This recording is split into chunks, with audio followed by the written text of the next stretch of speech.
Sedekah tidak akan membuatkan seseorang itu miskin. Percayalah pada rezeki Allah Subhanahu Wa Taala. Dan sesungguhnya yang memberi lebih baik daripada yang menerima.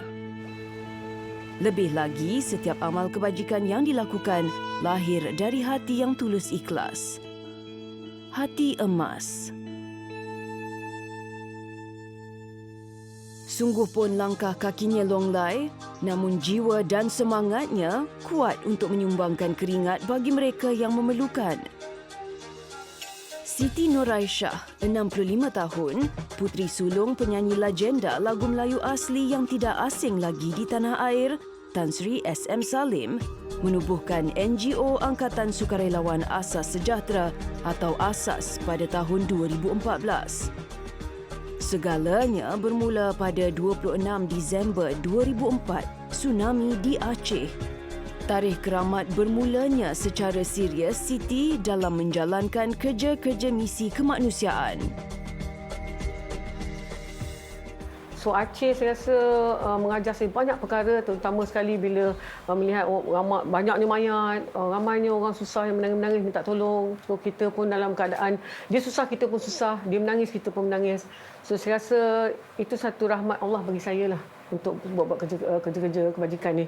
Sebab membantu ni seolah-olah macam kita membantu orang susah, yang orang yang memerlukan ni seolah-olah kita mendapat satu gunung emas di depan mata. Dia memang amat memenatkan, tapi dia amat menyeronokkan dan amat memberi kita kesedaran. Matlamat penubuhan asas adalah untuk memberi keperluan asas kepada insan yang memerlukan seperti makanan, pendidikan, kesihatan, tempat beribadah yang sempurna, juga kediaman yang selesa. Ini rumah penyayang Darul Ilmi, terletak di Jalan Gombak, Selangor dan mula beroperasi pada tahun 2016. Ia rumah kebajikan dan pusat aktiviti menempatkan anak-anak golongan asnaf dan yatim yang berada di kawasan sekitar.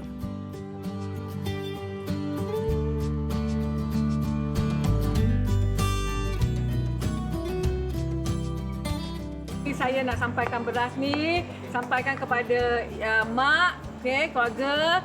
Ini untuk meneruskan kehidupan kita masa keadaan sekarang ni, okey? Ini semua berapa keluarga ni? 20 keluarga. 20 keluarga, ya. Okey?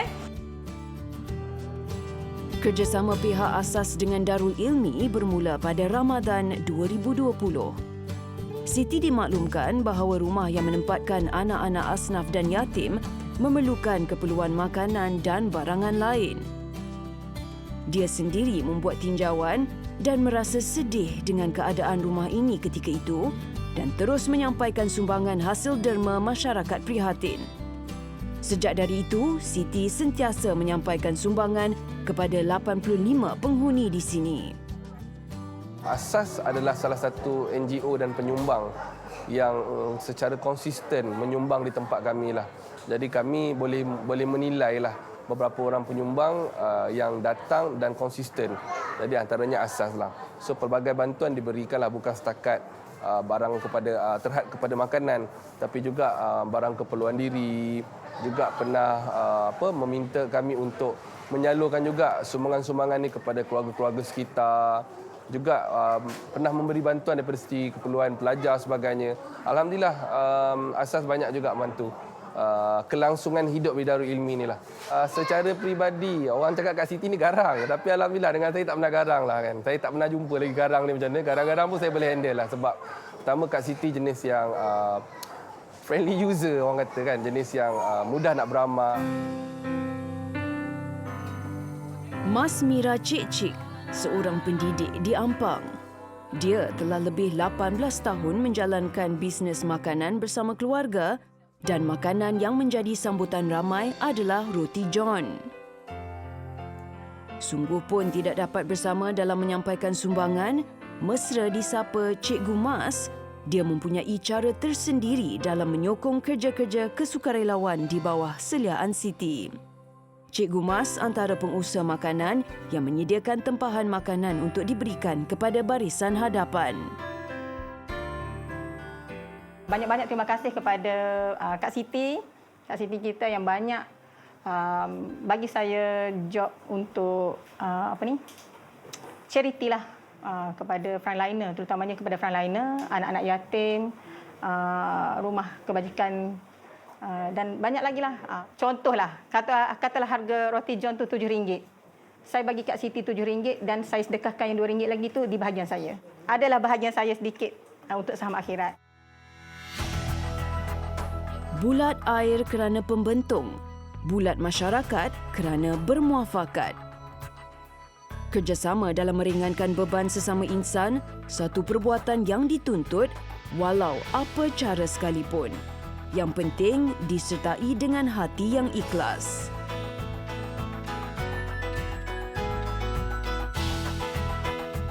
Hospital Besar Kuala Lumpur HKL menyaksikan kegigihan Siti menyampaikan sumbangan makanan buat barisan hadapan sejak bermula pandemik COVID-19 Mac 2020 lagi. Keprihatinan asas menyumbangkan makanan amat mereka hargai kerana barisan hadapan di sini sukar untuk membeli makanan berikutan sentiasa memakai PPE. Alhamdulillah, untuk frontliner yang berada di HKL ini sebenarnya kita berterima kasih kepada semua NGO yang selama ini memang membantu kita, sebab kalau kita tengok pada frontliners kita yang bekerja dekat ward memang agak sukar sikit untuk nak keluarlah, untuk nak membeli makan semua kan. Bila kita dapat macam ni, kita sangat berbesar hati dan berterima kasihlah untuk apa juga yang dibagi. NGO Asas memang banyak membantu kami daripada awal COVID yang tahun lepas lagi sampai hari inilah. Dia banyak beri sumbangan makanan, sumbangan donation lah untuk frontliners HKL. Kita memang tak pernah pun minta, tapi daripada hari pertama dia membantu kami sampai hari inilah, dia sentiasa membantu.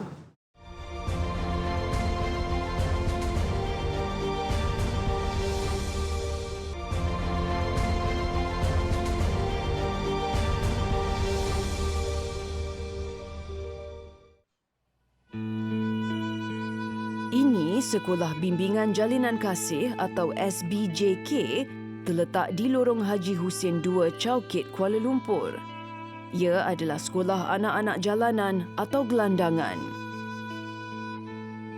Kira-kira 50% muridnya tidak ada dokumen pengenalan diri, namun mereka adalah warga negara Malaysia. Kelonggaran masa untuk hadir diberikan dan mereka tidak beruniform untuk tidak membebankan ibu bapa. Salam. Kenalkan, Kak Siti. Asas mula bekerjasama dengan SBJK pada tahun 2016 dengan menganjurkan hari sukan bagi anak-anak jalanan dari sekolah ini. Sejak itu, Siti terus memasukkan SBJK dalam kalender tahunan acara asas untuk terus menyantuni serta menghulurkan sumbangan kepada anak-anak di sekolah ini, baik dari segi sokongan moral, makanan mahupun membelikan peralatan sekolah. Pihak pentadbiran sekolah mengalu-alukan kerjasama dari Siti dan sumbangan masyarakat prihatin. Asas ni sebenarnya banyak membantu kami dari segi elemen-elemen bantuan kehidupan untuk warga, bukan untuk sekadar untuk murid tetapi juga untuk keluarga mereka. Jadi dengan itu kita dapat membantu anak-anak untuk kekal datang ke sekolah, dan pada masa yang sama ibu bapa akan berusaha untuk menghantar anak ke sekolah. Kalau mereka tak dapat bantuan, ibu bapa ni akan pergi ke tempat lain untuk mencari bantuan. Untuk asas tu saya ucapkan ribuan terima kasih Puan Siti yang banyak membantu kami. Jikalau ada lenggun dipahit, belanga baru kami jerangkan, budi asas tidak sedikit, menjadi abu kami kenangkan. Melentur buluh biarlah dari rebungnya. Bagi Siti, apapun latar belakang anak-anak yang menimba ilmu di sini, mereka perlu diberi ruang dan peluang untuk menggapai cita-cita untuk berjaya dalam pendidikan mahupun kurikulum.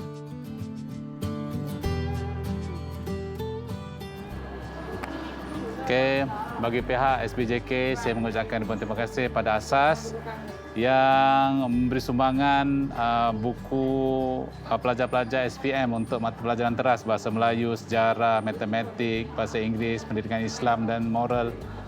Dan terima kasih sekali lagi Asas. Anak Harawan 55 mati ditimpa punggur berdaun. Budi Asas yang kami terima jadi kenangan bertahun-tahun. Terima kasih. Terima kasih banyak. Terima kasih ya. Terima kasih.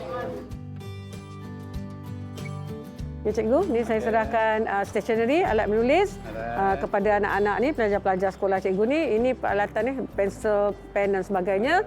Dan dalam ni ada buku nota, ada stationery dan sebagainya untuk anak-anak ni lah yang semua sekolah menengah ya. Dana daripada masyarakat prihatin disampaikan mengikut keperluan dan atas perbincangan dengan pihak pentadbiran sekolah. Siti tidak menafikan ada kata-kata nakal melabelkan NGO asas pimpinannya adalah NGO kampung. Tapi bagi Siti, biar apa yang hendak diluahkan, yang penting amanah yang disumbangkan sampai kepada golongan sasaran. Rangkaian wakil asas bukan sahaja di Malaysia, malah menjangkau ke luar negara. Sebenarnya saya tak kisahlah orang nak cakap saya kampung ke, desa ke, Ceruk Rantau ke, apa sekali NGO. Tapi yang penting saya tahu saya ada wakil di Manchester, England. Saya ada wakil di Cardiff, England. Saya ada wakil di Aceh. Saya ada wakil di Kemboja. Saya ada wakil di Vietnam. Itulah kampung saya. Itulah NGO kampung saya. Yang penting apa? Yang penting you nak label asas, label apa, terpulanglah. Yang penting kerja saya. Apa yang saya nak buat, amanah orang beri pada saya tu saya sampaikan, itu lagi penting. You nak label I apa? Terpulang. Tak penting bagi saya. Tak penting bagi asas sebenarnya. Kita tak lihat tu semua. Kita lihat tu. Yang atas tu. Atas tu mesti labelkan saya. Inilah NGO. Buat kerana Allah. Itu lagi penting bagi saya. Berikutan sifatnya yang mudah didekati, Siti senang mendapat kerjasama daripada pelbagai pihak. Nordin Muhammad Abdul Aziz, 44 tahun, telah lebih 20 tahun berniaga rojak, cendol dan kuih tiaw yang tidak asing lagi berhampiran Taman Tasik Ampang Hilir. Ia antara lokasi persinggahan penghantar makanan atau rider. Berikutan tidak mahu mengenepikan keringat mereka yang mengejar masa untuk menyampaikan pesanan. Siti turut menempahkan kuih tiaw daripada pengusaha makanan ini dengan bayaran yang minima. Bagi Nordin, ia sebahagian daripada sumbangannya kepada mereka yang juga dalam kategori barisan hadapan. Bagi off price setengah lah. Macam ni RM20 kira RM15 halal. Tolong orang lah macam tu. Sedekah macam hati bagus sikit macam tu. Hari Jumaat ada bagi masjid bagi 30 bungkus sedekah. Ada bagilah macam tu.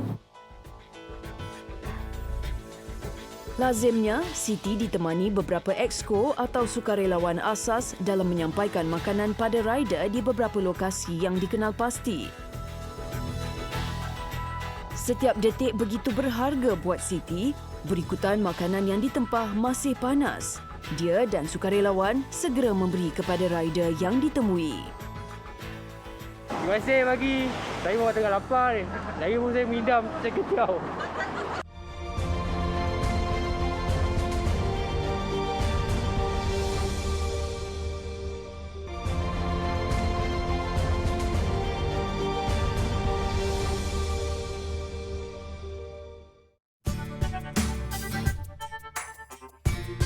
Setiap apa yang dilakukan perlu dilakukan dengan tekun, sabar dan sepenuh hati. Itu prinsip hidup yang digenggam erat Siti. Andai tiada temujanji atau misi yang dilakukan, Siti memenuhi masa di pejabat, mengemaskini jadual dan mengatur perancangan akan datang. Nurmala Syamsuddin antara exco asas yang rapat dengan Siti. Dia juga bertanggungjawab menguruskan segala dana sumbangan orang ramai, baik dari segi barangan makanan, keperluan asas, juga projek pembinaan rumah anak yatim, asnaf juga masjid. Nurmala kagum dengan semangat dan kekuatan Siti dalam memikul tanggungjawab yang diamanahkan kepada Siti. As a person, she is very soft hearted. Dia tak boleh tengok orang susah. That's why jangan ada orang yang approach dia apabila susah tu, she will try very best whatever it takes lah to help orang yang memerlukan, sama ada keluarga ke, sama ada individu ke. So memang akan berusaha. Tapi PKP daripada Mac tahun lepas kan sampai now dah berapa kali PKPB ke whatever kan. We are talking about helping frontliners and she is the frontliners for Asas sebenarnya.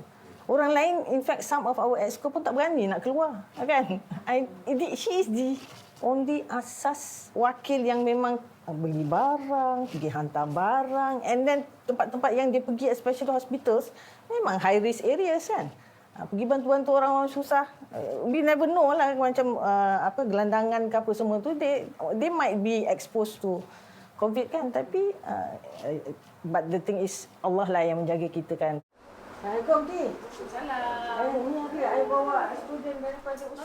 Pengalaman lebih 15 tahun sebagai sukarelawan dan menjalankan kerja-kerja kemanusiaan menjadikan Siti cukup berwibawa. Suka berkongsi kisah dan sering mengingatkan kepada generasi muda untuk menjadi seorang sukarelawan, paling penting bermula dengan hati. Memang sukar pada mulanya untuk membina jiwa ke arah kerja-kerja yang tidak mendapat ganjaran besar di dunia. Tapi tiada apa yang mustahil jika fokus kepada apa dirancang, dibaluti hati dengan niat yang ikhlas. Baginya, segala cabaran dan rintangan untuk melakukan sesuatu yang baik perlu ditangani dengan berhemah. Sebagai individu yang telah lama dalam kerja kesukarelawan dan kemanusiaan, selain merancang aktiviti untuk NGO-nya, Siti juga sering menghadiri sesi perkongsian ilmu di IPTA dan IPTS di seluruh Malaysia. Sama ada bersendirian atau ditemani, kehadiran Siti memang sentiasa dinanti-nantikan. Amir Abdullah, antara exco yang ditugaskan untuk merakamkan gambar pegun segala aktiviti yang Asas lakukan dan dikongsikan kepada ahli juga penderma. Dia mengakui Siti pemimpin yang tegas, cekal, berdisiplin dan dipercayai pelbagai pihak. Walaupun dia seorang perempuan, seorang memegang jawatan presiden kan, tapi yang saya nampak tu, yang utama sekali nampak dia adalah dia punya sifat keikhlasan.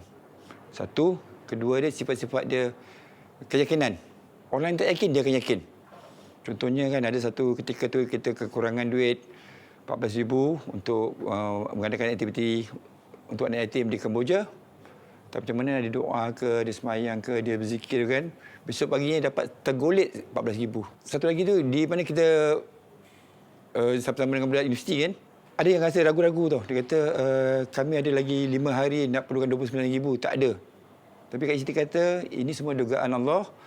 Di mana kan, kamu akan diuji sama ada di hujung atau di permulaan. Tapi insyaAllah tak pernah program yang kita cancelkan. InsyaAllah akan jadi, malah selalunya dapat berlebihan sebenarnya. Itu dimensi keyakinan. Kalau kata tegas, memang tegas lah. Because misi-misi kemanusiaan ini memerlukan disiplin yang tinggi. Lazimnya aktiviti atau misi yang diselia Siti dengan pihak-pihak tertentu bukan aktiviti sekali sahaja tetapi berterusan dan ada susulan. Kehadiran Siti di Kolej Perindu UiTM Shah Alam kali ini membincangkan misi yang dirancang untuk ke Aceh pada 2022 menyantuni masyarakat di sana. Saban tahun, 4 atau 5 kali dia ke sana membawa pelajar, juga menyelaras asrama anak yatim Dayah Nurul Huda yang dalam pembinaan menelan kos lebih 3 juta ringgit. Ini kali kedua Sumardian Shah Silah selaku penasihat ASEAN Global Humanitarian Mission AGUM bekerjasama dengan Siti. Actually ini adalah program yang dipanggil sebagai ASEAN Global Humanitarian Mission AGHO 2022 di mana merupakan program daripada rentetan daripada program pertama iaitu AGHO pertama yang pernah kita buat masa Kemboja dahulu. So kita berancang pada tahun 2022 kita hendak ke Aceh pula, Aceh Indonesia. Melihat kepada kerjasama yang erat bersama dengan ASAS dahulu. Bersama Kak Siti lah, dia punya Presiden ASAS, iaitu mana komitmen yang diberikan, kesungguhan yang diberikan dalam membantu kita dalam misi kesukarelawanan dan kemanusiaan ini mendekatkan kita kepada ASAS. Dan kita memikirkan bagaimana kita nak ke hadapan bersama dengan ASAS dalam membantu kita dari segi fizikal dan mental kepada adik-adik ataupun pelajar-pelajar UiTM dalam membina semangat kesukarelawanan itu. Bagi Siti, setiap apa yang dilakukan, niat adalah kunci utama. Niat perlu ikhlas dan perlu suka dengan apa yang hendak dilakukan. Jangan mengharapkan sanjungan manusia kerana ia bersifat sementara. Masih sesuatu yang mahal. Dia bersinar. Dia sesuatu yang kita tak, kadang-kadang kita tak mampu nak beli. So bila kita, saya nak cakap ya, hati emas, kalau orang kata saya ada hati emas, saya katakan bukan saya ada hati emas, tapi saya ada keikhlasan nak buat sesuatu kerja tu kerana Allah. Dan itulah hati emas saya. Usia 65 tahun bukan penghalang bagi Siti untuk meneruskan kerja amal kebajikan dan kemanusiaan. Setiap semangat, kudrat dan kekuatan yang dianugerahkan Allah Subhanahu Wa Taala perlu digunakan sebaik-baiknya. Bagi Siti Nuraisyah Tan Sri SM Salim, kerja amal dan kemanusiaan adalah penawar kepada jiwa dan membersihkan hati nurani.